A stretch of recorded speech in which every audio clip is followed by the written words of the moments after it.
all beings, all souls came from God, came from the one source.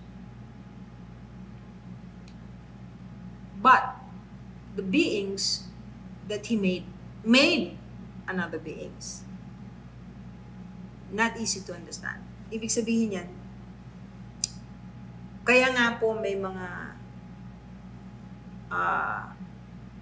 kakaibang klase ng being na lumabas nung araw dahil ginawang eksperimento ang combination ng dalawang species. Okay? So, okay, itabi na muna natin yun. Let's talk about reincarnation.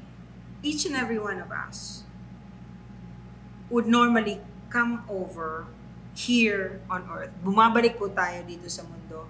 Pag marami tayong hindi natapos, marami tayong gustong tulungan, marami tayong kailangang tapusin dahil walang closure. Okay? Tabi ko uli yan.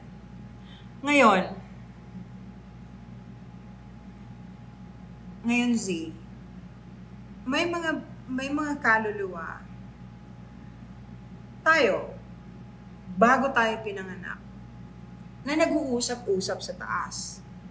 Okay, mauna ka, pwede ba kitang mama? Siya ang papa ko. Why?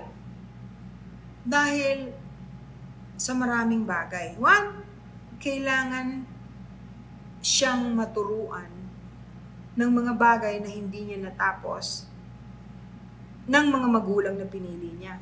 Kaya yun ang pinili niya kasi yun ang makakatulong sa kanya. Maaring yung bata ang magtuturo dun sa magulang o yung magulang ang magtuturo dun sa bata o kaluluwang magiging anak. Okay. Tabi ko uli, pangatlo na yan, Mutual agreement yan. Mangyayari yon pag pumayag ang bawat isa. Napapansin nyo ba, ito yung reason kung bakit napunta dyan yung kwento tungkol sa bata, sa baby. May mga bata na kahit na gano'ng ka-cute, hindi naman mataba, maliit lang, let's say 6 months o 1 year old. Pagkarga mo, parang napakabigat. Pagod na pagod ka, after 30 minutes, pabigat ng pabigat.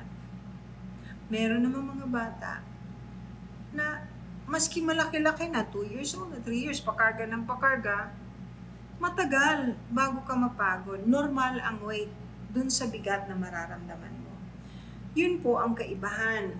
Okay? Kaya, hindi lahat ng babies. Tandaan ninyo, saan ba manggagaling yung demonyo? Yung bago? Saan ba, hindi ba pinanganak din siya? Di ba naging baby rin? Yun po ang ibig ko sabihin. Hindi lahat ng baby angel. Okay, ngayon, yun namang biglang namatayan ng anak. May purpose yun. Usually, hindi dahil ayaw niya dun sa magulang niya.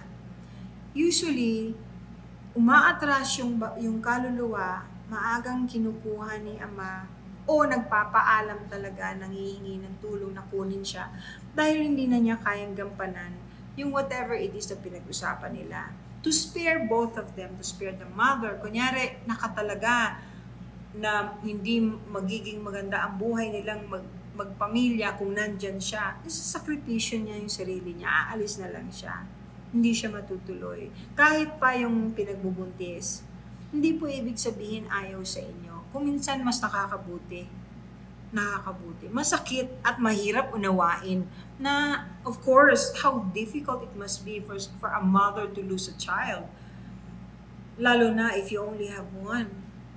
Ganun po talaga. Ang worst case scenario naman, na-realize nung kaluluwa na hindi pala magiging maayos yung magiging magulang niya. So, terminate na lang niya o hindi niya kayang ayusin ang problema. Ganun po yan. Mahirap unawain. Hindi lahat ng sekreto ng langit ay pwede ipaliwanag o mauunawaan ng lahat. maraming magdududa, maraming hindi maniniwala, pero wala po akong magagawa. Yun po yun eh. Yun po ang nakikita ko, ang nalalaman ko, na nakakausap ko, nagabay ng mga namamatayan o ng mga umaalis na kaluluwa na baby.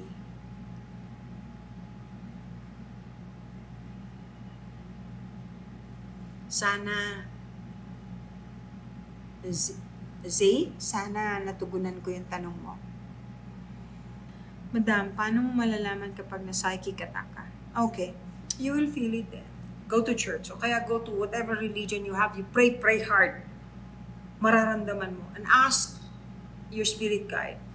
Or ask the God the Father to remove it. Kasi mararamdaman mo talaga eh.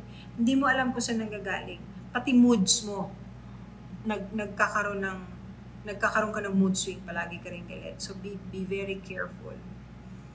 Be very careful. Palaging ang sinasabi ko, nakakatulong ng malaki ang prayers. Pwede po ba makita ang future sa Akashic record? I don't think it will be shown to any of the person who wants to see it without the proper indoctrination, proper prayer. Unang-una, you need to be able to do astral traveling very well. Number 2, ang Akashic record po ay napupuntahan, opo, pero hindi basta-basta. Hindi lahat nakakaabot doon. Hindi po. May mga panalangin na kailangan mong gawin kung tatanggapin ka. Maring makapunta ka pero hindi mo pa rin makikita kung ano yung gusto mong makita kasi hindi naman lahat ng bagay pwede niyong malaman. Ang reincarnation ay pagbabalik-aral o pagtuturo sa mga nangangailangang turuan. Yung mga volunteers na bumabalik dito katulad ng Starseeds, yung langit, kung may karapatan kang pumunta ng langit, ay napakaswerte mo. Bihirang pumapanik sa langit ang gustong bumalik. Maniwala ka. I-google mo, tingnan mo yung mga NDE. Alam mo ba, ibig sabihin ng NDE? Near-death experiences. Halos lahat. 95% ng namamatay na nag-near-death experience o nag-ascend, ayaw na bumalik. Kaya lang, hindi pa sila pwedeng magtuloy-tuloy kasi meron pang dapat tapusin dito. Yung mga napupunta sa impyerno, yung wala nang mahirap nang makabawi unless ipagdasal ng mga mahal nila sa buhay. Hindi naman lahat ng tao nagdadasal para sa mga namatay. Marami dyan, puro talk show lang. Mahal habang buhay. After 3 years, limot na.